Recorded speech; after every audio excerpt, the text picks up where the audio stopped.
السلام عليكم ورحمة الله وبركاته. كل سنة وحضراتكم طيبين بمناسبة شهر رمضان المبارك. زي ما حضراتكم شايفين، طبعا ده حديد. الحديد ده مينفعش يركبه بغيره، لازم يركب سيليكون. الغيره لوحديه هيفصل من الحديد، فلازم تستخدم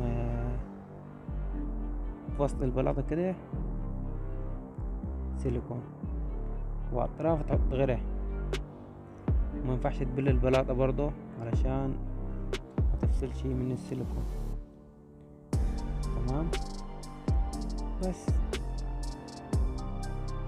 زي ما حضراتكم شايفين كده الشغل. لازم برضو تقلل التخانة عشان ما تاخدش غيره كتير.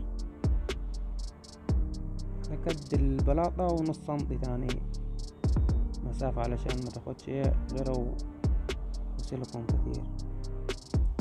وبرضو لما تحط سيليكون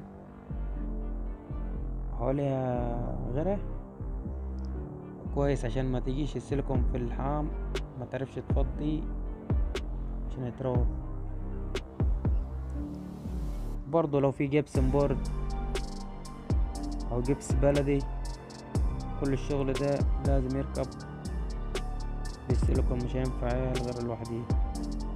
ليه؟ عشان اقل حاجة، اقل خبطة في الباب، اقل حاجة البلاط يفصل على طول. فلازم تستخدم السيليكون مع الحديد مع الجبسن بورد او جبس بلدي.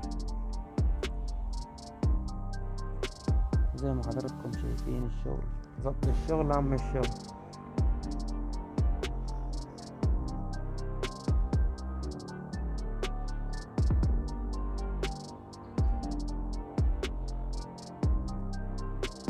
لازم تملي برضو بين البلاطة وبين بين الحديد.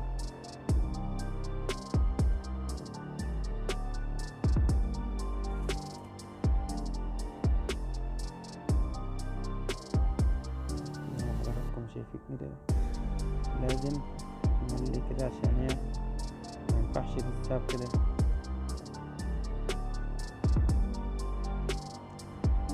كده بعد ما اتقفلت كده، بعد ما اتقفلنا الشغل بتاعنا